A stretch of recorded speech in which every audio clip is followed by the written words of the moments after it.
It's no big deal. I never liked Ash anyway. If you don't want to come on, the hell with him. I guess so, man. I thought he would want to, just jump on. He's the huge X-Men fan. He's the expert. He's saying we're not the X-Men fans talking about X-Men I, books. I, I thought he was my friend. Wouldn't be right to let him live after we killed Ash. He was our Wait, friend. I was about to say, I was about to ask you where Franklin came into this equation. I don't know, but I wouldn't want to kill anybody's, especially the Incredible. I guess the family. I guess you said they're almost the Incredibles. The Incredibles are based off the Fantastic Four, but still, Sue Storm or Stu Richards. I've What heard are the we name even before. talking about? How did we get to the Fantastic Four? No, you're talking about killing Franklin. I don't kill Oh, kids. oh, oh, Now you see what Franklin. he did there? Oh, Try Yeah, to try to keep up, Uncanny One. God, I know. Yeah, that went I think you real need to change quick. your back to Zach needs coffee. Yeah, I know, right? I was on the ball for like 2 seconds. All right, so for those who are just joining us, we're going to be talking about Uncanny X-Men issues 122, 123, and 124. Uh, these are awesome issues, not because we have a wall crawler in there, but because Breen actually has all three of them. No, he does not.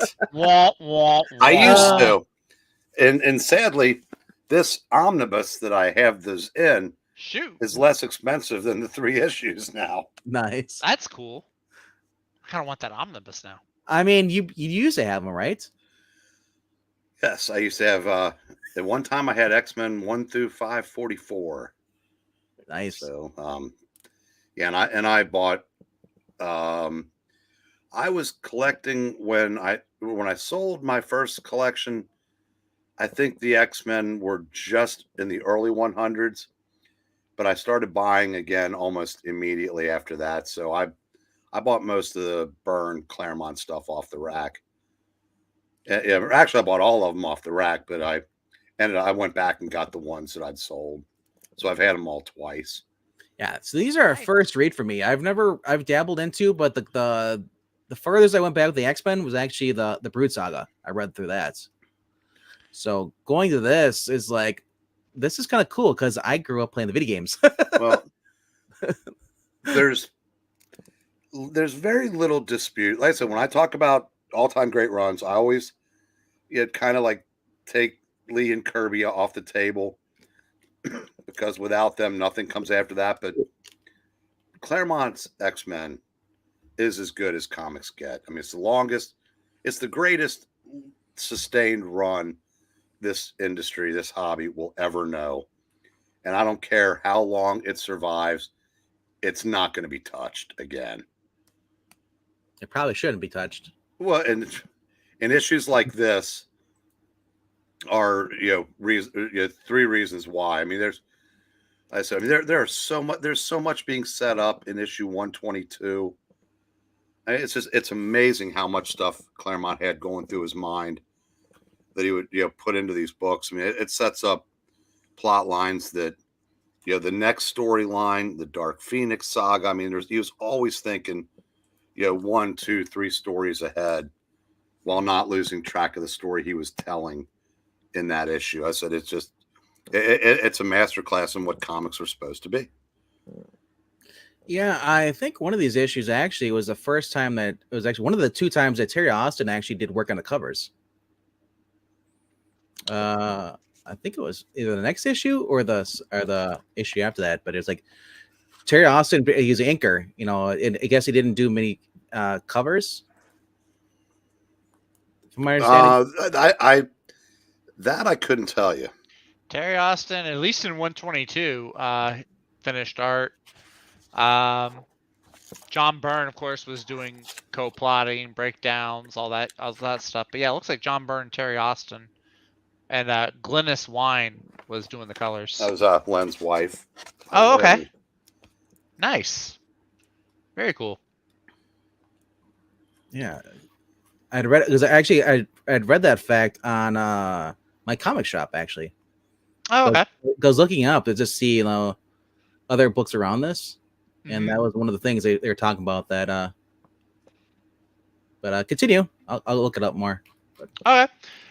Yeah, no, I was gonna say this is probably some of the earliest X-Men that I've ever read. normally when I think if I've read any X-Men books, normally I go back to like maybe the 2000s. I haven't read a whole lot of X-Men prior to that. Just never really had an interest in the old school X-Men too Well, much.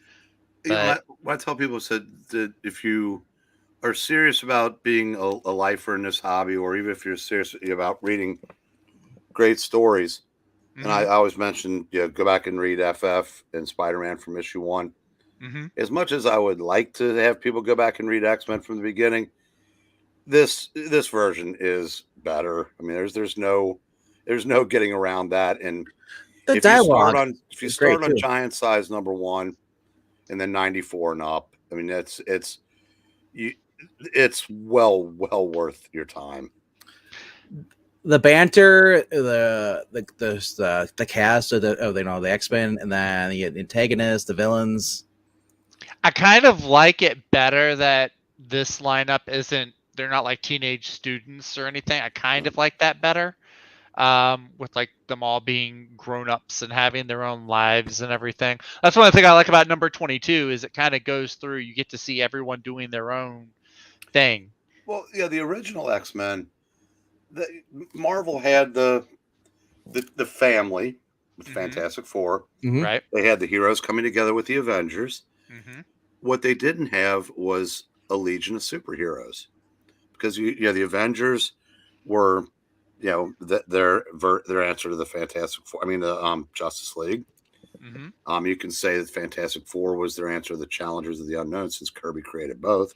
Mm-hmm. But X-Men was as close as they were going to get to a legion. That was their teen heroes book. So Yeah. that was unnecessary by 1975. So they were able to, when the new team, they were able to go international and go adult. And I definitely think it worked much, much better. Also, Oh yeah, definitely. Also, I noticed these issues had less Moira Taggart, which I'm thankful for. Well, you read the next story. I know. It's like, Because the Proteus is her son.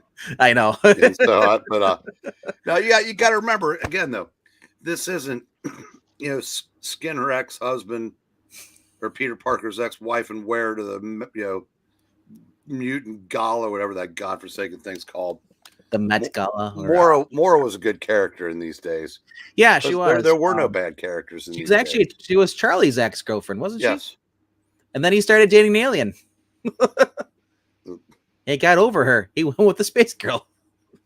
Yeah. So but I said this is Yeah. So I want to real quickly point out what I was referencing to earlier about the Terry Austin thing. Mm-hmm. This is the first time, or actually the second time. Actually, I take it back. First time, because X-Men Uncanny X-Men 123 and 142 are the rare commodities in the realm of comics, because they are the two covers or where Terry Austin did the penciling as well as the ink on the covers. So yeah, that's what it was. He did the penciling and the ink. Okay. Well, like the first cover, 122, is Cockrum and Austin. Yes, but 123 and 142 are where he actually did the two issues. If you have them, Terry Austin does the penciling and the ink.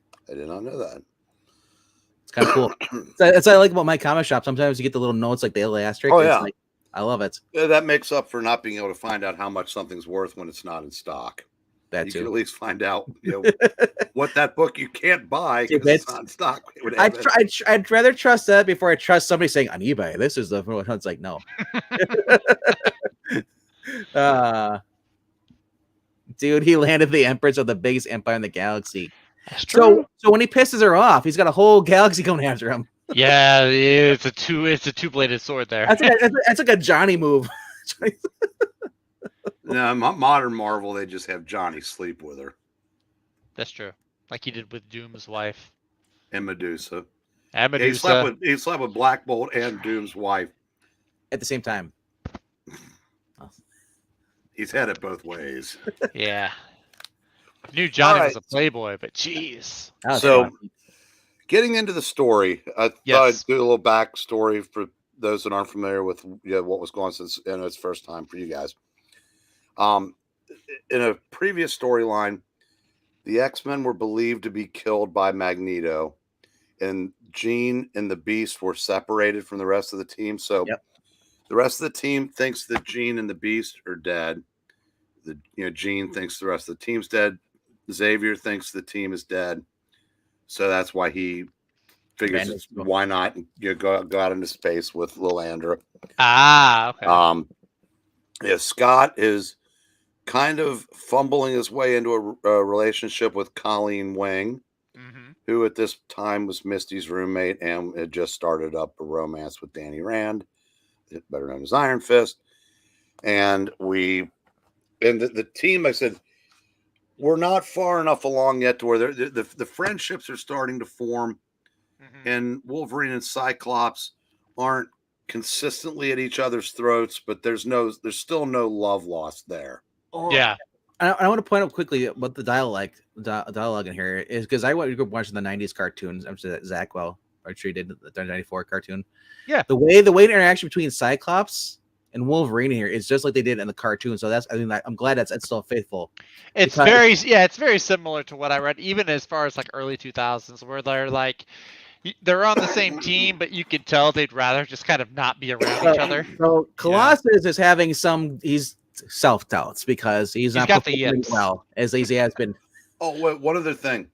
Scott feels nothing for Jean's supposed passing, which it's kind of like it's where he grieves for Hank, but not for Jean.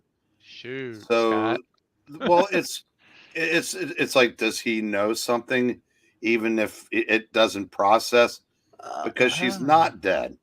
Well, so yeah. It's and that again, it just plays into the whole. By this time, I'm sure that Claremont had in mind to do something with the Jean. The Phoenix may not actually be Jean. Who knows? They didn't talk about that in the documentary that I'm aware of, but it's like an interesting subplot to this. He's just like Tony. He just prefers redheads. Apparently, he just moved on to the next redhead he saw. Well, which is interesting because I don't remember Colleen Wing ever being a redhead. Yeah, she was a redhead. In the show, they made her. No, because I remember they made her early Japanese. 2000 comic books. Here's for Hire. She wasn't. She was, Asian descent, and she had black hair. So I wonder if they erased her after before the show. Come on, you know how they treat redheads in superhero mediums. It's nothing new. I don't know. They're just there to break the hero's heart. I think Scott. I mean, clearly Scott has a type with the redheads, which I think is why it's weird that he and Emma Frost get together. But yes, the one thing I cheered for when I saw this, I said Wolverine has a cigar in his mouth. He does. He's got the same brand that Clint Eastwood smoked in in his westerns. And he said Colossus is Colossus. The very opening part of the issue, this blows me away because Colossus is like, oh, I can't do it. And Cyclops like, I don't get it. It's like, why isn't he just trying? He's like, he should be able to press more than that. And he's like, and Colossus is like, let's turn it off. I don't want to do this anymore. And Wolverine's like, screw you, bub. Puts his claws into the machine, so it forces it to go full strength because he's got the two walls pressuring on him. And he's like, and Wolverine goes up. He's like, "What's up, bub?" Crawls up, little midget hop. It's like a little kid hopping up by Colossus. He's like, "What's going on?" He's like, "You need to get out of here. You're gonna get crushed." He's like, "Nah, I've been through worse. Let's go, bub." Yeah, I really liked it. It shows like the different teaching styles between Cyclops and Wolverine. Yes, I really dug that because it's that tension. It's like Wolverine's like, "Look, my teaching style is better than yours. I got Colossus to actually do it, whereas you're just sitting up in all the wars, man. He's got training stuff. Well, yeah, no, exactly. Wolverine, for all of his bluster, turned out to be a master psychologist. He's been doing this his whole career. So sometimes you just don't notice it because he's so overused, so overpowered, and just so over everything that you lose track of like the human aspects to the character. And one of them was his ability to reach, like in this issue, he reaches Peter on a psychological level, but and makes him realize that if he won't do it for himself, do it for him, and He'll he do it for does. someone else. Yeah. Yes. So the funny part after this is here's Cyclops. Here's the tools. Now you broke it, you fix it. He's like, come on. Yeah, Cyclops forever being the Boy Scouts. Like, well, if you want to do that, you got to pay He's the like, right piper. things You to do. notice he does it though. He does He it. does. I'm thinking like you're trusting a guy like Wolverine. I wouldn't just be. I'm like, no, get Banshee. He actually probably knows what he's doing. Get him there. And he does later on. He goes down to because they're working on Nightcrawler and Banshee are working on the X-wing. The Blackbird, yeah. Whatever, the plane, and he says like, oh, it's been destroyed. Like, and he's like, hey, do me a favor, can you go after you're done with this, go check out the danger room. I had Wolverine fix it, but he basically doesn't trust him to fix it correct. I also just like seeing Banshee. Like the very little that I've read of Banshee made me really sad that they killed him off when I was reading X-Men. I was like, man, Banshee sounds like a cool guy. So I'm glad to be reading a storyline where he's alive. He was a cool character when he had lost the majority of his powers when he was a couple of instances where he's fighting this little character named, can't remember what the character's name was, but he's like 2 feet tall. Wolverine goes up to him all cocky, and the little dude like belts him into space. Oh wow! And just knocks him, like almost kills him. And he's like as strong as the Hulk, and he's got Sean wrapped up in a bear hug, and he uses his sonic scream to break the hold. Nice. And then when North Star, when they're fighting Outflight for the first time, I think it was North Star. It does a sneak attack and hurts Mora. I think he goes nuts on him too. And there's an interesting scene in there where Cyclops has North Star, by the shirt, and he's about to knock his teeth out, and Wolverine stops him. Yeah, which is kind of a neat twist. Yeah. Back to our regularly scheduled other story. part of this issue, we get Jason Wingrade. Is that Sebastian Shaw from the Hellfire? No, it's Mastermind. Mastermind. Okay, I was who's just a ugly little man. But he's another master of illusion. Trying to seduce Jean Grey. Right. Well, if you read the Dark Phoenix saga, he does. Mm-hmm. And that's one of the plot lines. That's one of the subplots that's set up in this issue. Classic X-Men. I read that it was a reprint. I forget which one it was, but it's after the X-Men are thought dead because of the storm, the rain, and he finds Jean Grey by herself. After they meet, when you see her walk away, and you see him lighting up. Yeah. They show his shadow, and you can see Mastermind's shadow. But you have to look close, and it helps to know who the characters are. But again, that's one of the many subplots that is set up in this issue. Yep. Yeah. So yeah, I remember that it was Mastermind, but I was confused when I saw him. He almost looked like Shaw because he had the ponytail. Yeah, well, yeah, he had the sideburns and the ponytail. Shaw is considerably larger. Shaw is a large man. Yeah. Mastermind's just this skinny, ugly dude that, which is why he makes me cast the illusion of being Jason Wingard.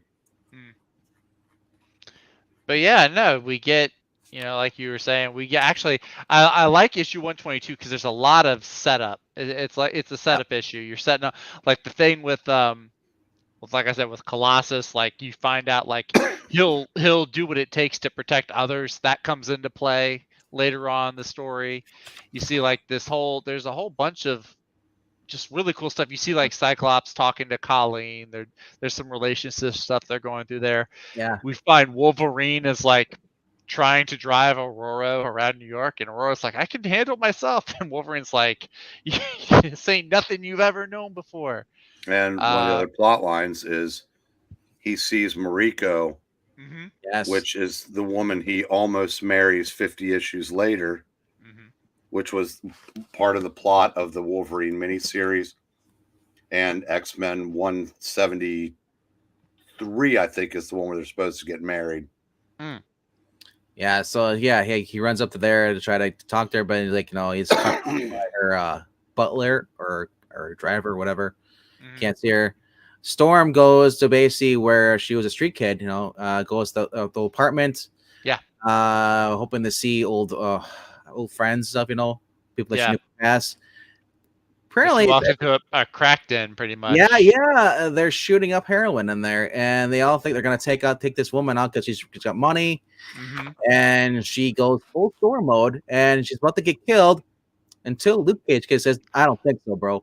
Luke Cage. She doesn't do that until she's cut by one of the she gets her hand cut first. And then she goes, my bad. Yeah, the cut part. Full of Roro on him, and But it was funny is like Luke Cage just walks in and he's like, I don't think so. and then Misty Knight's with him, and she's like, "Yeah, we were going up and down the street. We heard about some like tall, regal clad lady walking up and down the streets. Figured it was Storm. some rich woman, you know. Yeah. Because they're in the poor side of the town, urban part of town, where Miles Morales is from too, right? No, it's kidding. That's according to Marvel. But oh my, wow! Like you see, like the description. I'm looking around. There's needles. You see like the broken bottles of booze, newspaper, the writing on the wall. And there's the Gene Simmons kiss, poster with the tongue hanging out. And there's when Luke is talking to Aurora, he kind of has empathy for the kids, and again, it's you can some people could say, see, there's your politics, but that is how a guy in Luke Cage's situation would think, and it's not heavy-handed. It's just him making points, and then it's not. They don't spend the next 10 pages telling you suck if you don't agree with everything he said. Yeah. Because they're too busy showing Colleen slipping Scott the key to her apartment. He says, what do you expect? They got no homes, no decent schooling, no money, no jobs, no hope.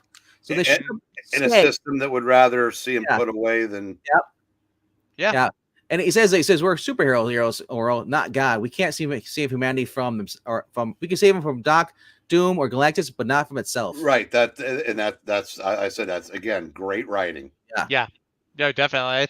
It's consistent too, at least with Luke Cage. Like some stuff I was reading from him, like in the early 2000s, it's the same voice they've given him, I feel like, throughout the year. So that's good to see. That's at least there's still some consistency with Luke. But yeah, and then like you said, Colleen slips Scott the key to her apartment. And then we go to the epilogue where Black Tom Cassidy and Juggernaut meet with our main bad guy, Mr. Arcade, Willy Wonka of Death, making his second appearance. Appearance, because his first one was Marvel Team Up, right? Team Up 65 and 6. Yeah, it's actually Zach in a white suit. This is not me. This is not. I don't have red hair. Well. Or a giant goofy bow tie. My bow ties are all stylish. Bow ties are cool, so that is you. They are cool. This one is goofy. This is like a clown tie. Anyway. Also, yes, to Rip. Buddy the Elf's father. Yeah, James Caan, man. Yeah. Buddy Elf's father, really? That's what I know him from. That's when I first saw him in a movie. It was Elf. Yes. So the best thing I think James Caan was ever in was Brian's Song. Yeah, that was the other one he did. Those famous. Yeah, Billy D. Williams sent out a couple of touching tweets about that. I mean, that movie is 52 years old, and I didn't realize he was 80-something years old. 82. Yeah, up there. Yeah. Jeez. Well, and Billy D's 80-something now too. And yeah, like I said, if you get a chance to see that movie, it's a true story about Gale Sayers and Brian Piccolo. Piccolo was they were both running backs for the Chicago Bears, and Piccolo had cancer, like a form of leukemia, and it killed him at age 26. And the story, they were rivals for the starting position, starting halfback, became best friends, and Gale Sayers literally stayed with him till the end, and it's a really touching movie. Yeah, and yeah. He said, like, I was telling my mom about this because I was like, she's like, remember, like, telling her about James. I was like, who's it going? It's like, she just like me. We used to get Gene Hackman and James Caan movies sometimes mixed up because they have that similar kind of like jawline. I can see it. I can see that. And kind of similar hair too. Yeah, that too. Towards the end, yeah. But yeah, Gene Hackman, James Caan, both are great actors. Yeah, Gene Hackman retired and just became an author. Yeah, but he's 92 now. I'm surprised he hasn't passed away already. You know. All right. Bang the Drum. What the heck is that? My father recently told me to watch Brian's Song and a movie called Bang the Drum slowly, which are sad apparently. Yeah, Bang the Drum Slowly, I believe, it's a baseball movie of some sort. I haven't seen it. I know of it. I thought Bang the Drum was a football movie from the 2000s. I thought it sounds like a drum movie, like a No, musician. No, Bang the Drum Slowly. That's an older movie also. Okay. But anyway, getting back to our Anyway. For what? For what? What for? X-Men. What for? Yeah. So. And who's on the first page of the next issue? Who's on first? What's on second? The web slinger is on third. Web slinging, wall crawling, cake eating, skyscraper defacing, hubcap stealing, mass menace, Spider-Man. Yes. That was so meek. Yeah, very first page. Get this nice little full page Spider-Man shot. Yeah, cool. Really good looking. John Byrne draws a good Spider-Man, actually. Arcade goes against Spider-Man in his own series, right? Marvel Team Up 65 and 66 with Captain Britain. Okay. Yeah, Captain Britain. It's Captain Britain's first American comic book appearance and Arcade's first appearance. Yeah. In case you're wondering why Marvel Team Up 65 is jacked up in price. Yes, and it's also because there's Spider-Man and the X-Men versus Arcade, so it's kind of cool seeing like Spider-Man and the X-Men, team up or something. But yeah, but in this though, it's not a team up though. It's not a team up though. He does. Try to warn them. Actually, it was kind of surprised. I don't know like entirely like how close Spider-Man and the X-Men were, like how often they overlapped. But in this, it is kind of cool because you see him when Spider-Man figures out that Arcade's around. And he tries to like call the X-Men and warn them, and he finds out he's too late. He just like breaks apart the phone booth in rage. He's just like, I was like, dang, dude. He'd met the 4 X-Men without the Beast in Marvel Team Up 4, where they fight Morbius, and he also met the original team like in X-Men 35, but he met this group in Marvel Team Up Annual number 1. Oh, okay. Zach, go to the page where he drops down and waves to Cyclops on them. Yeah, he does the yo-yo. No, he's like, yo, what's going on? No, up above that. Wait, oh, this one. Yeah, middle part right there. Yeah, I'll full screen. Yeah. Hiya, true believers. Yes. I know. I was like Stan Lee. What? It actually, and Cyclops looks a lot like Matt Murdock here. Like if he has red hair, he's Matt Murdock.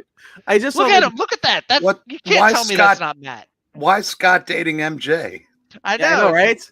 Why is Matt Murdock going out with Mary Jane? It's real quick, that after that team up, the next issue of the regular series is issue 53, and Byrne was doing the book at the time, and the X-Men dropped Spider-Man off in New Mexico because he wants to investigate something that apparently the X-Men didn't feel was worth, the Hulk. But it's the first time that Byrne draws the X-Men in Team Up 53. It's right before he took over the title. Is that the one with the Hulk and the Wood God? Yes, it is. Yes. Go to Scream, man. Beautiful art. Byrne's Hulk in those issues are just beautiful. That's one of the few Marvel team ups I remember because I bought it from the East auction every Saturday night at 9 p.m. Eastern. I love comics. Oh, and there was a Luke Cage mentioned before. Luke Cage number 1 coming to a retrospective near you. We're doing it Monday, so look for it in a couple weeks. And they'll be doing it again on Thursday. Double the Luke, double the pleasure. Are we doing Luke Cage number 1 next Wednesday or next Thursday? We could. Are we? I don't mind. I know we have plans next week. You know what we'll do? In honor of Zach, we'll do the first issue of Iron Man and Power Man. Well, okay, no, if we're gonna do that, how about Power Man 48, 49, and 50? Okay. Yeah, you're never going to read a better Power Man or Iron Fist story. So 48, go 49, straight 50. for the best. Sounds good to me. Got it. All right, now that we have that, so Spider-Man has So I webbed like it away. too, where he's swinging by and he notices Colleen Wing. He's like, I didn't know they were an item. And then he asks me, he's like, hey, how are Misty Knight and Iron Fist? Are they still, like, he's starting to ask if they're still together, and Colleen's like, yeah, passionately. Can we talk about these names? So that's one thing we never really talk about is actually the names of these stories. Like Uncanny 122 was Cry for the Children. 123, listen, stop me if you've heard it, but this one will kill you. Yeah, that one right there. That's pretty cool. Those that one. Those are kind of clever little names for yeah, these issues. Yeah, definitely. So yeah, Spider-Man, he swings off because he's got a hot date somewhere, and we see this garbage truck. Oh yeah, what did he say he was going on a date with? Sissy Ironwood. Sissy Ironwood. The one who's never mentioned probably ever again. Probably she was in a few issues back when this was kind of like the dead years for Peter's love life, because he'd broken up with MJ and spent years just the Sissy Ironwood, Marcy Kane, Deborah Whitman, blah blah blah, just nothing stuck. He's like, after paying my income taxes yesterday, the Big Mac and fries. There's your Marvel. Yep. There's your Peter Parker, poor Peter Parker statement. But yeah, he goes off, and a garbage truck comes along, driven by one of Arcade's henchmen, and scoops up Scott and Colleen, and it makes like this flying noise, and Spider-Man hears the noise, and he's like, I recognize that sound. Arcade's nearby. So he goes and he sees Colleen's scarf, and he figures out that Cyclops and her have been kidnapped. So he rushes off to call the X-Mansion. So while that's going on, all the other X-Men, they've all split up. They're all doing different things. Nightcrawler and Colossus are off on a double date to go see an opera, and they get conned and stuck in a trap. And Wolverine is getting back. He had a dinner date with Mariko, and then he gets caught up by the same guy who was driving the trash truck.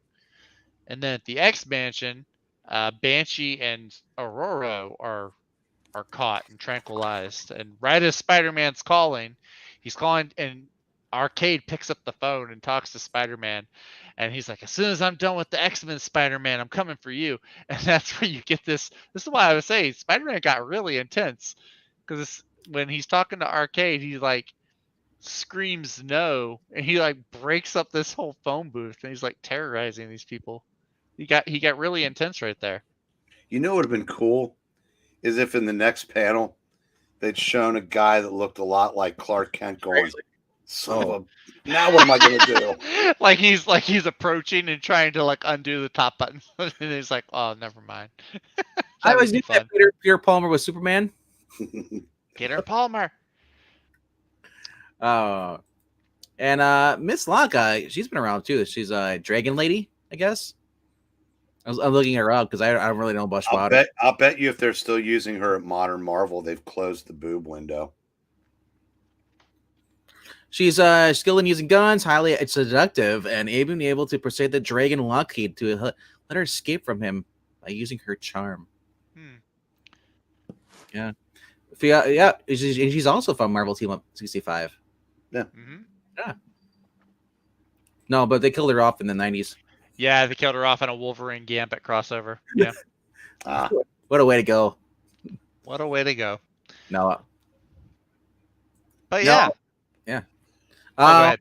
There is one more character of interest in here. And Amanda Sefton. That's right. Amanda Sefton. That really I don't really hardly know anything about her. She was Nightcrawler's girlfriend. I knew that. For years, yeah. Yeah. But was she like an Excalibur, or is she on any other, like, was she an X-Men, or? I'm not sure she even made it to the Excalibur years. I'm a little fuzzy on that part, but and we also get Betsy Wilford She turned out to be from some kind of alien race. Oh, okay. If I'm not mistaken. Oh yeah, her name is for Amanda Sefton. Her name is like Jimenez, I think, or something. It's like Jermaine Zar. The daughter of the sorceress of the Margali Sardo. She is a sorceress, though she's not powerful as her mother. She is the long time beloved Kurnigo. Let's see, like, yeah, what race is so. But first appearance, X-Men 98. Former Sorcerer Supreme of Limbo. Oh, okay. Yeah. Limbo. Former circus artist and TWA flight attendant. Interesting. Yeah. So she's and I don't think I guess one time she actually took over as Magic in honor to her friend, you know. But yeah, Elizabeth Wilford is another one. Apparently she was I don't know who that is. She's a former work colleague and friend of Amanda Sefton, a former girlfriend of Peter Rasputin, apparently. So I guess Peter wasn't head over heels for Kitty yet. And certainly, unlike Amanda, who had circulated, had a long history with Nightcrawler. Well, Kitty would have been about 12 at the time because she wasn't introduced for another 7 issues after this. Gotcha. Yes, that would explain it. They're carting a pod. They just strapped down immobilized a Padre and are carting him off the field. Oh wow. I know. But apparently, she's also a flight attendant. So that's how she knows Kurt and Piotr. With Amanda. Okay. That was actually like a popular name, Elizabeth Wilford. If she's actually been used again, because I didn't read a lot of X-Men in the late 2000s. I dropped out around like Messiah Complex. When they introduced Hope Summers, I just got bored. Just like so. Anyway, back to the story. It's time to play some pinball. Yeah. Deadly pinball. The X-Men wake up. Style. They're all trapped in these like hamster balls, and Arcade starts monologuing and pulls his little pinball. He is ready to monologue. Ready, but he does it in a southern accent, I think. From reading his dialogue, I think he uses a southern accent. So he monologues like this, probably, maybe. I don't know. Maybe he sounds like Colonel Sanders. I don't know. But yeah, he gets. I mean, I'm just reading through these panels too, and I'm like, dude, if that's me in one of these little balls, I'm like hurling all over the place. We're off and running, folks, and so far I'm not impressed. When I tell us it was Spider-Man, he broke free of his pinball. Yeah, right. Yep. The game's still young, but if the X-Men don't start getting their act together, it's gonna be over before it's begun. And what he does is he separates all the X-Men, puts them all in these different rooms, and yeah, they all have to figure their ways out. Until they got to the end of the issue, I thought like, wow, did he shrink them down to like?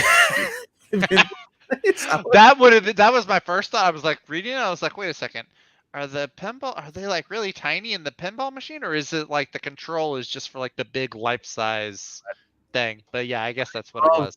I love how he's drawn in this, the classic Wolverine like this. I love the art. Mm-hmm. I mean, classic Wolverine. The yellow and blue costume is yellow and blue with the black stripes on it. He's got yeah. That's always been my favorite costume. I know they've gone with different costumes over the years. They've done the dark and the dark gray and the black. I just don't care for that. This I love the X-Force, the Black Ops one. Yeah, you know, you can argue that there are better artists and certainly more modern ones that are more realistic. You can say that about Neil Adams, et cetera. But for my money, this John Byrne time on the X-Men is perfect comic book art. It's not overly realistic. It's very good, and it's just I said it's just compared to some of the other stuff that we were getting at that time. He was definitely at the top of the heap at that time. Yeah, and then coming on the art, Optic Blast from Cyclops. You see the sound effect in the Optic Blast. Yeah. That was really cool, actually. I really like that when they show him breaking out of the room that he's trapped in. That's a really clever use of the sound effects words. I really dug that. Nightcrawler when he turns purple. when he bamps, he poofs. You know, teleports. I think it's called Bamf. That's what they always say. Yeah, bam. Yeah. Yep. That's it. That's it. Everything in this going all the way through is just great art, and then we're like, oh, it's a me, Colossus. I really like it actually. Well, going back before we get to what happens with him, I really like the room, like the way he sets up a room for Colossus, because he's got to figure, okay, Colossus is like the super strong guy. He can break through anything. So Arcade purposefully puts him in a room that like challenges his mind. So he's like, he gives, the KGB guys in there, like turning them back and trying to like make him loyal to Russia again. Whereas all the other X-Men seem to be in rooms that, like, if they were strong enough, they could just punch their way out of. So I thought that was really neat what he did with Colossus. Also great about this, apart from Byrne and Terry Austin and Chris Claremont, Roger Stern was editor. So I mean, you just Roger Stern, man. No matter if he's editing or writing. Well, like I said, since we've been doing this, the difference between comics then and comics now is back then the editors were the writers were the editors. It was a checks and balances system. Roger Stern wasn't hired because he wore a low cut top in front of Jordan White at a show. I hope not. Yeah, because the editors at Marvel Comics now have never nor will ever write a comic. Yeah. So they are the only reason why they're qualified to edit Marvel writers is most of them will never write a comic book either. Make of that what you will. Can you imagine Donny Cates doing editing? It's at this point, it's like someone who, I'm a producer on this film, but you have no control over it at all. You just put your name on there. Well, Donny Cates has done a pretty good job having like his own continuity within his own little bubble of influence in Marvel. So I don't think that's the worst choice you could do for an editor. There's way worse. I think there's more talented writers that could be editors, but I don't think he'd be the worst. Well, it just worked because these guys kept each other in line, and it kept people knowing what was going on in other books. And that's why the continuity was so much better. But these guys, I said, if you've never written a comic, how can you edit one? Yeah. Oh, exactly. Right. Absolutely. Yeah. Yeah. That's to quote our friend, Mr. On Comics, I'm getting in the weeds. We're up to our knees in the weeds, but yeah. Well, unlike this, we're not in the weeds that he is in California. So Cyclops is in this room. He's basically the trash compactor from Star Wars, where it's like closing in on him. Colossus is getting brainwashed back to Mother Russia mode. Wolverine gets put basically in a funhouse mirror scenario where he has to fight these animatronics that look like these weird reflections of him. Nightcrawler's getting attacked by killer go-karts, and Storm is in like a water tank or a very claustrophobic water space. She's scared to drown. Because she's scared of drowning, she's claustrophobic. And then Banshee is in this kind of danger room situation where he's got like Nazi planes shooting at him. And so and Banshee, if I'm correct, because they say like he's not at full strength. He's got like he's getting over a wound or yeah, we talked about that. I said he used that to get away from that little tiny creature that was super strong. Yeah, right. She Yeah, has control over like the elements, so she couldn't like turn the water into like a vapor. Just make it really humid in there. Not when she's panicking. Oh, that's true. Yeah, because that's the thing. It took a couple. The thing over the first 50 to 100 issues of Claremont's run. Yeah, was he had the characters grow and develop. So the Wolverine in issue 194, was a far cry from the Wolverine of 94. Same with Storm, but they developed him over time because he was on the book. Because that's another thing, when you're on a book for as long as he was, all of your plans, no matter how well thought out, you have time to do. Yep. And the characters greatly benefited from the fact that he was on the book for so long. That's one of the reasons I like when Robert Kirkman just writes his own book. He doesn't. You're not getting like someone coming in taking over, and they're like, that's fair. Look at Teenie Howard did the just did she did. It just seems that you get people come in and they undo everything you've done, and it's like the character gets ruined. It's in my sense. No, some people Well, might like. To be fair, Modern Marvel, you're not undoing anything of value. You're not adding anything of value either, but Well, I'll just say this: Teeny Howard, crapping all over Ram V's hard work, actually making Selena and Calvin back into an actual great comic book, like it was with the Balent areas, or Jim Balente, whatever you call it. Balent. Yeah, I like the '93 series, and I like the series they had there. And then they said same thing. You have people come in, and all of a sudden they just don't want the character the way it was. They're like, oh, I'm gonna change it, and they always end up changing it for the worse. But the good thing about in those days, you had Joe Duffy, Chuck Dixon, whoever followed him. If you didn't look to see who wrote it, you may not even notice that the writing was different. True, so but point though, No, so even as recent as when Chuck Dixon turned Birds of Prey over to Gail Simone, it was seamless because back then that's how it worked. Now every new writer with no talent has to leave their mark, so that it's like everything that came before didn't happen, and everything that happened, it's sort of like old DC comics without the charm. Is what you get with a lot of the modern writers, and it's. I mean, I still have yet to read the Ann Nesenti run after Frank Miller, but I can already know just hot and cold. Yeah, Ann Nesenti is very, very, very far left, and it's not in a. It's not as much as the ideologues doing comics today, but she's definitely, one of the things that made comics good in those days were almost all the writers were leftists, but they did it with an even hand, and they let the reader decide. Ann Nesenti decided for the reader on more than one occasion during her run. And I'm not saying that she was a bad writer on the book. Far from it. She was very good. But she definitely had more trouble leaving her politics at the door than other writers. All right. Yeah, because that's, who was before Tom DeFalco on Fantastic Four? Because that was another thing. God, who knows? Mark Grunwald, maybe? I don't know. Yeah.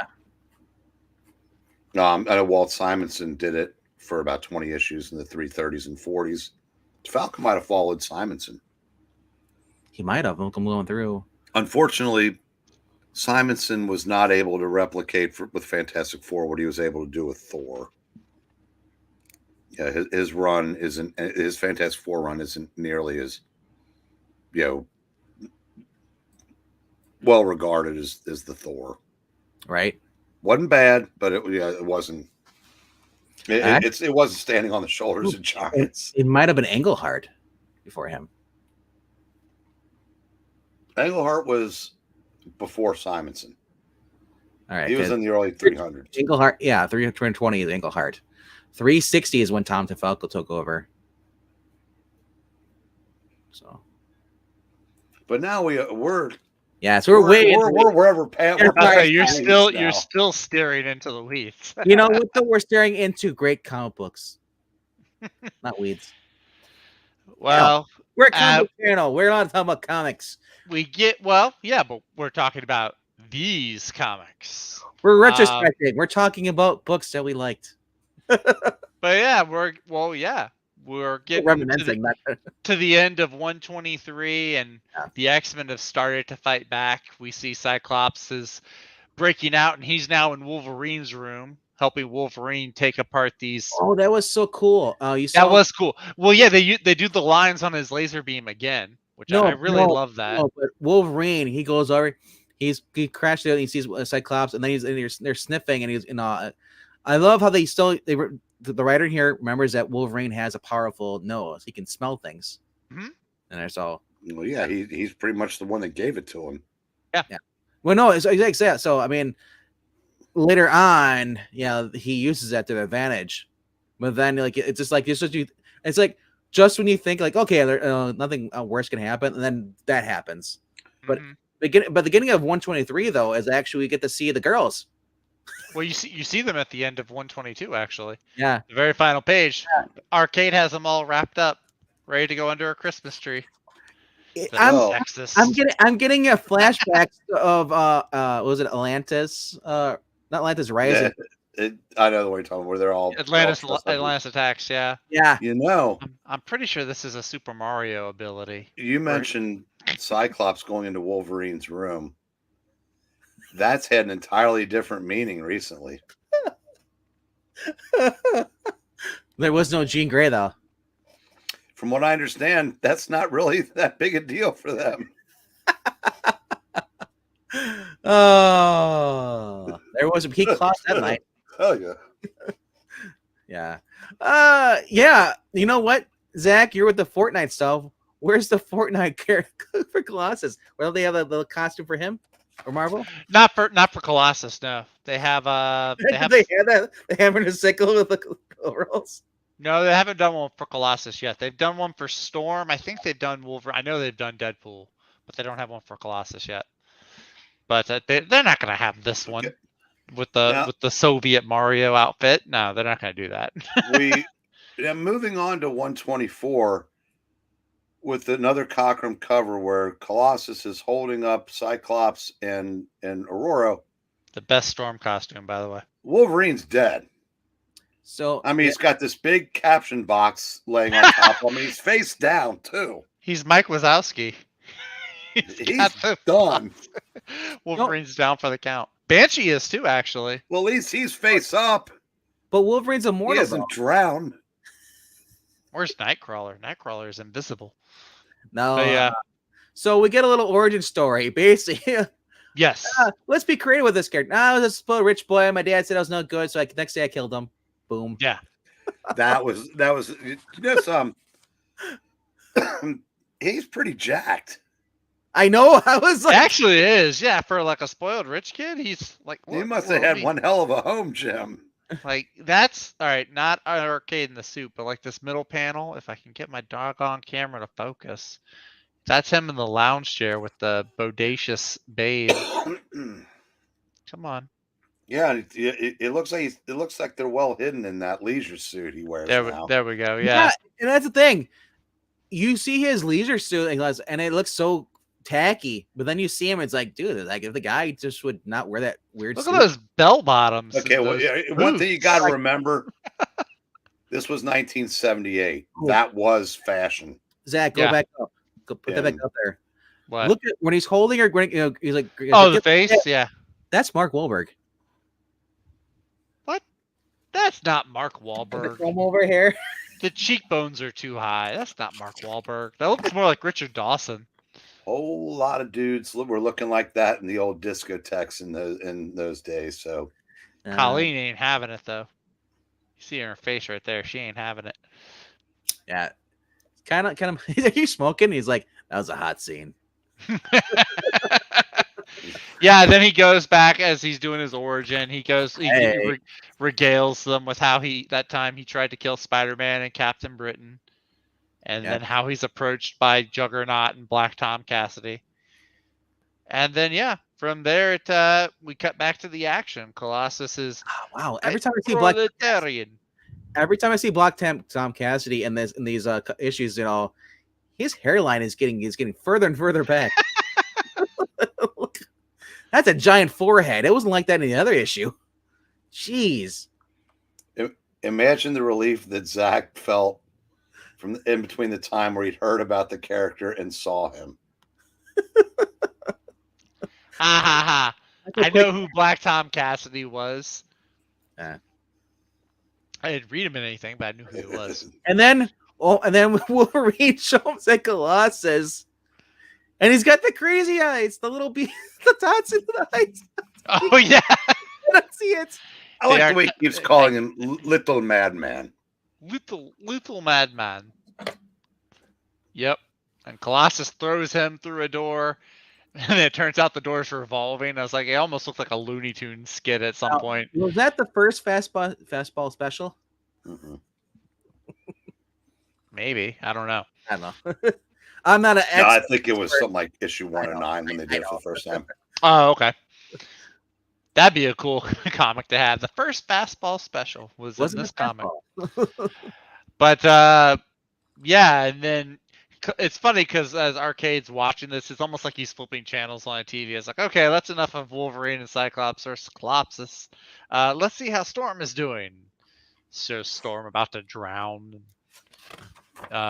Then the Cyclops goes and finds Nightcrawler. There's this really cool scene. I'm kind of getting ahead of it, but he's helping Nightcrawler, and I really dug this scene because I knew this, but it's cool to see it in action where Cyclops is this master of geometry, and he knows like how his beams will ricochet off the walls. That's just really cool. You don't want to play. You don't want to play him in pool. Yeah, you don't want to play him in pool, or I imagine if he played pinball, he'd probably jack up the high score in pinball too. Like that's just really cool to see that how he's so well trained with his power. He knows like what angle to hit the walls at. That's just really cool to see. Your name's on there. Go Zach. Zap. No. Oh yeah, there is. Oh, there is a Zach. Right above Zarp. There is a Zach. They spelled. It's not how I spell it. Now won't focus in. Yeah. Now there it is. There. So, Yeah. And Zach. we left out before this happens. Banshee and Wolverine run across Magneto and Hulk robots. Yep. Yeah. Yep. Wolverine's like, I've been wanting a rematch with this guy since his first appearance, basically. Yeah. I says I don't see with my eyes alone. I use all my senses, and holograms just don't carry a sense. Mm-hmm. And I thought there was a wall there. He rips it open. And he's like, then again, I could be wrong. Crap. And Storm is like ditching her cape and her boots. Basically, she's just wearing a swimsuit at this point. And here's the thing. Now, this took me out of it for 2 seconds, but then I put on my comic book brain. She's shooting lightning beams underwater. Like, that's going to kill you. That's going to electrocute you. Unless she's able to. But like I said, I put on my comic book brain. I was like, whatever. But yeah, she's found a way out. She's swimming away, and Cyclops sends Nightcrawler up to go find Arcade. He's doing like recon. You want to know the one thing I love about these comic books, the supercomputers. Mm-hmm. There's so many buttons. Like, how do these guys know? It's like I did the manual. Where do I go? Oh yeah, it's like those old '80s. Well, yeah, it's when the computers were huge. Yeah, so you ain't lying there. In my first computer class I took in college, the computer was pretty much the size of the classroom. You pretty much were in the server room, but that was your computer, though. It pretty much was. Yeah. Dots and dashes forever. Would you like to play a game? Oh, they weren't even close to being that sophisticated yet. More games, yeah. Mm-hmm.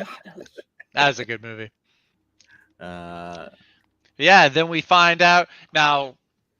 At some point, Cyclops, Wolverine, Colossus get flooded in, and Storm's body comes washing in with them, and Cyclops saves her life, gives her mouth to mouth. Yeah, resuscitates her. I love Nightcrawler just jumping through. He's like, ooh, he just jumps out. He's like, he shows up, and then he's out. He's like, ah.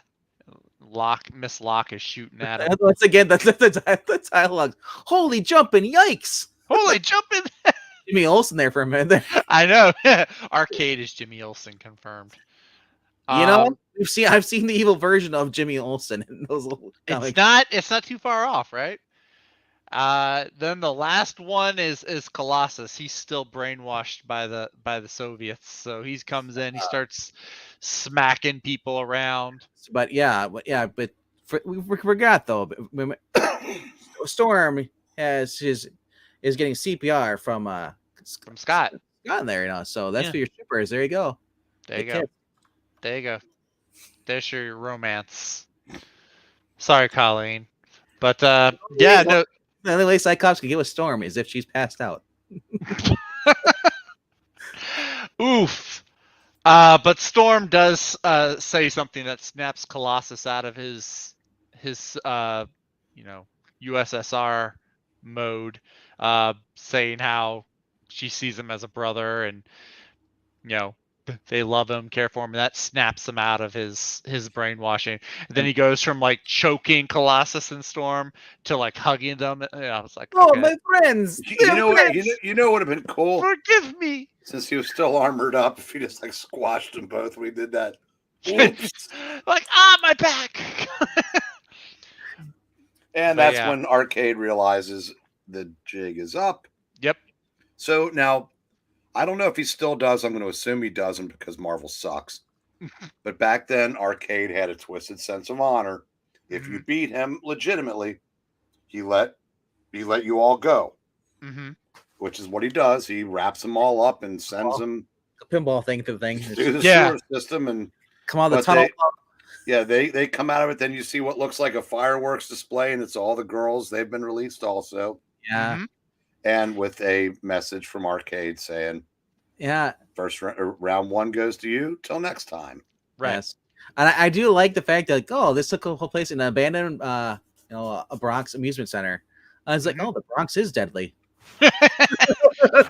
And Wolverine, of course, being Wolverine, wants to go after him and just kill him right then and there. But then Cyclops has to be like, yo, we don't have authority to go make an arrest or anything. And we have no idea how far he launched us after he set us free. That's true, too. And then they kind of agree with each other. So, I don't like it. And Cyclops says, I don't either. Yes, but it'll have to do for now or this time. Yeah, I love it. The whole, get one more banter between Wolverine and Cyclops. And it's like, it's like, not for me. And Arcade owes me all the lumps they're taking. But it's not antagonistic. It's basically, Wolverine, just, blustering. And Cyclops, basically saying, if we knew where he was, we'd be on him like white on rice. We're on prep property. He's like, who's talking about arrests? It's like there's a real cool scene in the early days of Kitty where Wolverine runs across some bad guys, and they're talking later, and the whole team's there, and they say, well, what happened to those guys? And this Wolverine found him, and she goes, oh, great, now we can interrogate him. And they all look at her and she goes, oh, because that's what she figures out. He killed them all. But so anyway, 122, 3, and 4. What'd you guys think? I did not know. I did not know this was actually what inspired the video game. So I was like, I'm sorry, but they're connected. Zach, just because you're too young to remember it. I had a Sega Genesis. I just never played the game. But as a comic book story, as a comic book story, I really dug it. Actually, like I was saying in the last video, I was talking about a Batman story that doesn't revolve around the Joker. I think it's really cool to have an X-Men story where the bad guy isn't Magneto or Sentinels or one of the A-list ones. Arcade works really. He's Jigsaw from Saw basically before the movies were made. And I understand.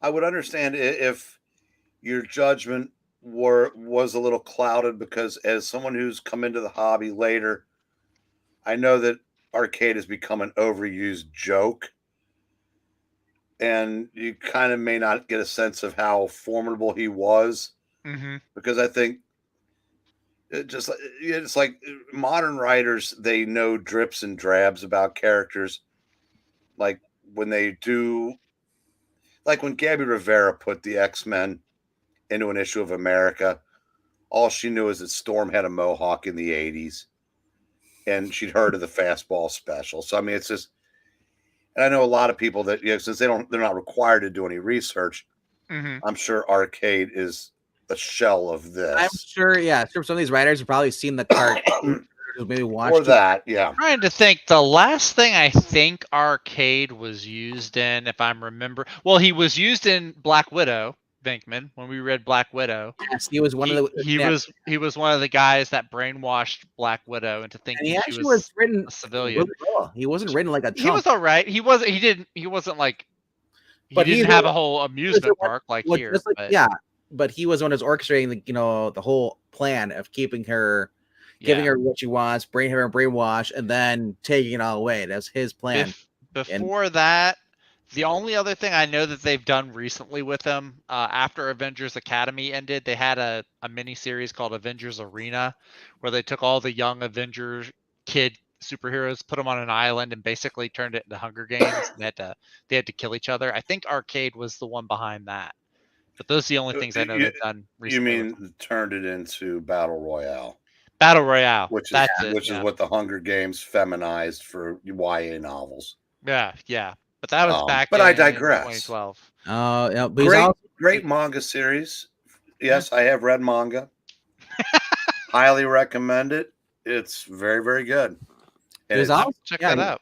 He was also in Kraven's Great Hunt, the Nick Spencer story. Really? I don't acknowledge that having existed, so but I can't speak to that.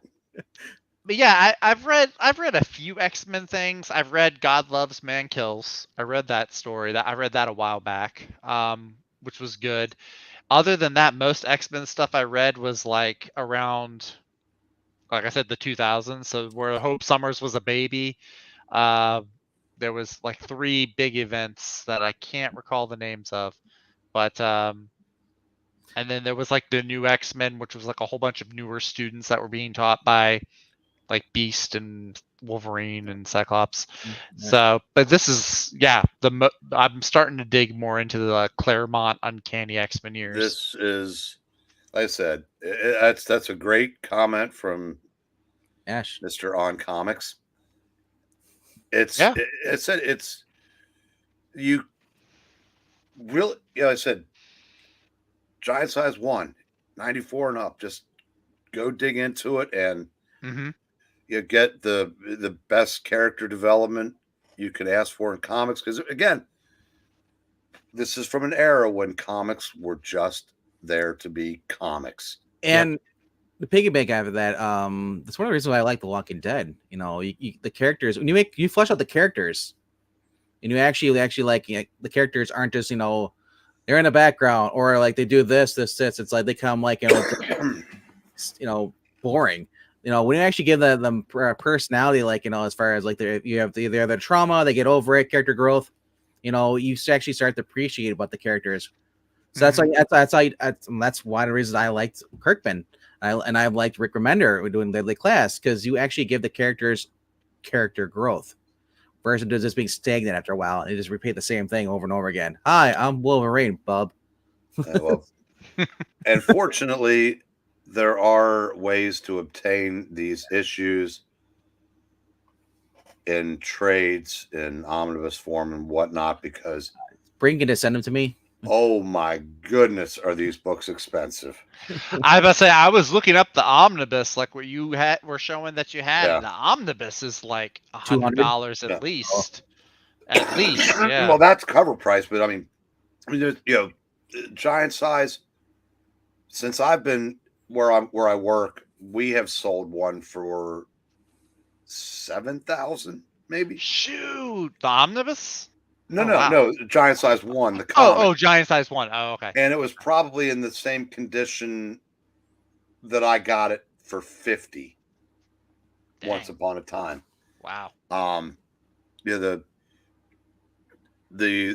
just the last couple of years, 129 First Kitty Pride, 400, 130 First Dazzler, close to 400. Oddly enough, 131 First Emma Frost, not nearly as expensive, which kind of surprises me, but yeah, that's weird. But I mean, there's not a book in the Dark Phoenix saga that's under $100 in really good shape. So fortunately, like I said, there are ways to get a hold of these stories, but and obviously Comixology or wherever Zach has them, but they're I can't impress my. I mean, I joke with Ash all the time, but he's absolutely right about Claremont's X-Men. Yeah, it's because it's not. I mean, it's what whatever like Lee and Kirby and Lee and Ramita and Thomas and so on. What they created. This is like taking it's like taking it to its logical and perfect conclusion. This is what was, somebody, what came before it made it possible for a guy like Claremont to give us the best run over a lengthy amount of time. There should be more. Hey, I have that Detective Comics in the bottom right hand corner. Or had? No, I have. I picked it up at the Cincinnati show last year. Cool. Nice. I had everything on this thing you've got up there. Unfortunately, I have the Batman too. Got it for $1. See, I got the DC Vampires homage variant. And that went from $1 to 100 and something because of the cover. But I digress. What was I talking about? Claremont X-Men. Claremont on X-Men. Just the character growth. Yeah. But, no, I mean, when I hear about like legendary comic book runs, Claremont and X-Men it's usually right up there. It's one of the. It's like Frank Miller Daredevil. Yeah. Or think about Frank Miller's Daredevil lasting for over a decade. Mm-hmm. I mean, I'm not saying that all of the books were, because Frank Miller. I mean, I think Venkman used the Miley Cyrus reference. He came in like a wrecking ball, and for 20-something issues, and not to shortchange Mackenzie because that partnership. Because I'm pretty sure Frank had a lot to do with the writing, even on those issues. Sure, a script plotting. So 158 through for like the next 30 issues or 35, I think, because Miller left after 190 or 191. Mm-hmm. But Claremont's just kept going and going, and you can argue whether it was about to run its course before Jim Lee kind of won a power strugel. And I always hear about the Claremont. It's like you can read Claremont and Jim Lee, but they're like, no, read Claremont and Byrne. No, I said Jim Lee wanted control of the X books, and he got it. It was, I guess, as far as Claremont was concerned, it was, what have you done for me lately? The Jim Lees, the Rob Liefelds, the Todd McFarlanes, they were taking over the industry. And maybe it was time. I don't know. Is that the Ash says it's 94 through 271? Is that the length that Chris Claremont run? I'm absolutely going to trust Ash's numbers on that, because I guess that meant that Claremont left in the middle of a storyline. But it's just, but it's phenomenal. Like I said, because people, I said, when I started buying, when I was a boy, when I was buying X-Men off the rack, it was bi-monthly. One title every 2 months. Wow.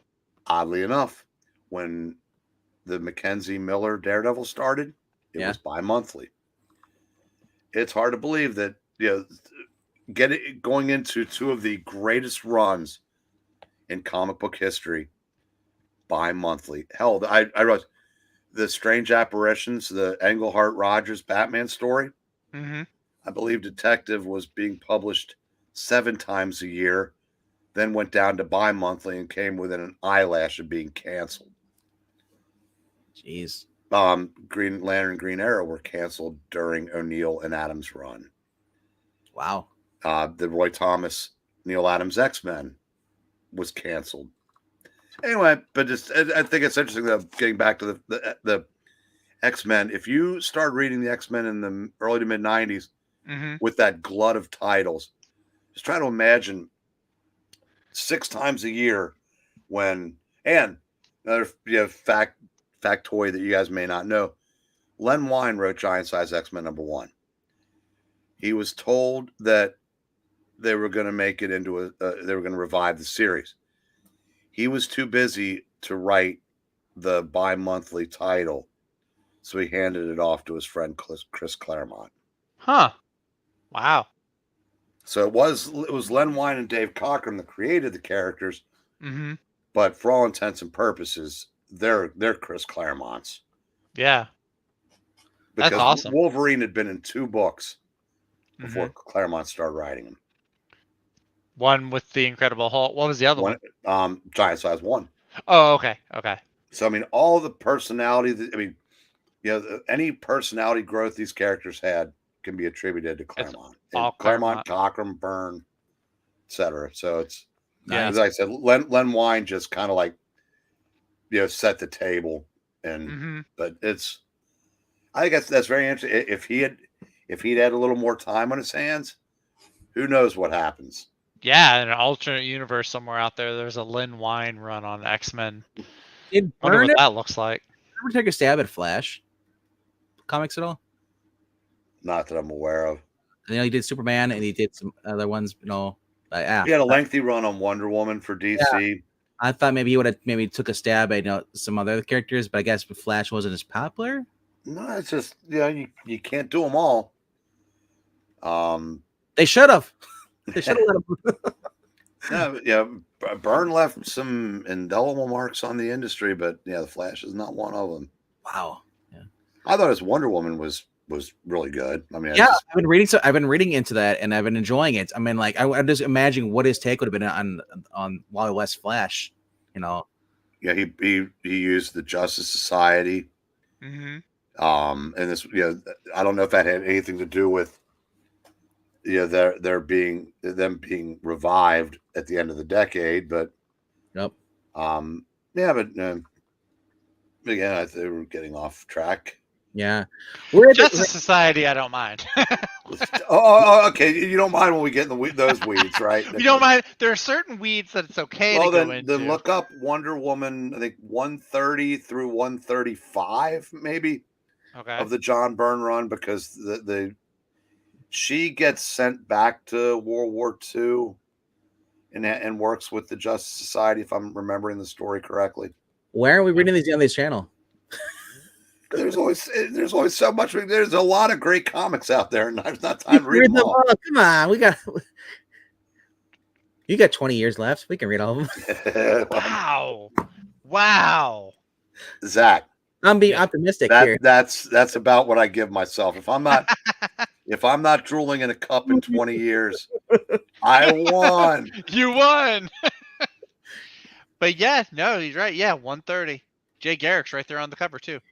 If you made it to 19 years and 364 days, you didn't win.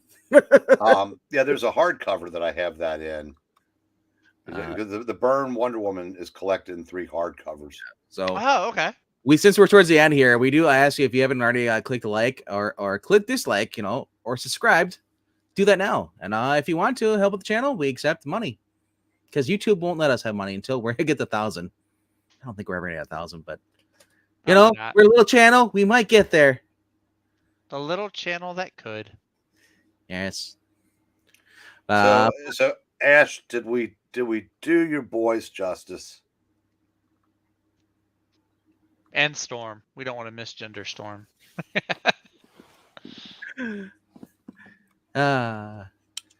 Wish you could have come on. He didn't know what issues we were reading, apparently. And he calls himself an X-Men fan. Oh, well. When you weren't distracted on other comics. Clearly, wait a minute. Have you not watched one of these yet? That's a good point. And who could we say we learned the art of getting distracted from? You know what? I need a soda and a timer. That's what it is. Damn it. I just opened a can and forgot to 3, 2, 1. Oh, you're a kid. Hi. I might be drooling in a cup by Friday. Oh, it is Friday. It is Friday now, yeah. Damn it. Oh, not for us. Well, give it 50 minutes. You're in the future, old man. The future is now. I've seen your future. It's not pretty. I've seen mine. It definitely isn't pretty. Oh, yeah. But anyway, that wraps it up, I guess, for the X-Men retrospect. And if you enjoyed this, come back next week. We'll be talking about Power Man issues 48 through 50. Oh, now Ash says we could do a retrospective of 205 and 206, the next arcade story, featuring Nightcrawler solo. No, Like we don't need any ashy come latelys, yo. You had your chance, Mister. The cool kid in town. If nothing else, I'll check those out just on my own time. But I think next week we're going to be checking out Luke Cage and Iron Fist, so that'll be fun. So if you enjoyed this, come back next week for that. Also written and illustrated by Claremont and Byrne. There we go, more Chris Claremont goodness. All right, that'll be awesome. So yeah, I think that's about it though, unless nothing for the Geeky Puppet Show tomorrow. Might be the video being uploaded. Not sure what Engletine's doing tomorrow on his reading. Rhaegar says Englentine is about to do 2 streams on Thor. I guess the new movie? Maybe? Magman, didn't we tell Ash we were doing this last week? I'm pretty sure we did. Oh, we did. I thought he was here. I'm not being glib either. I thought we did. If we did, my bad. Actually, I think. I thought that's where we did. Was I here last week? I think I was here last week. I don't know. Are you ever here? Yes. Are you here now? I wasn't here for the top 5. Are any of us really here? That's true. There is no spoon. What spoon? Oh, Ash is saying, oh, yeah, boys recap. So tomorrow night over on Ash on Comics, he will have the boys talking about the boys. I will not be there because I don't watch the boys. I find it too grotesque. Long-fingered boy.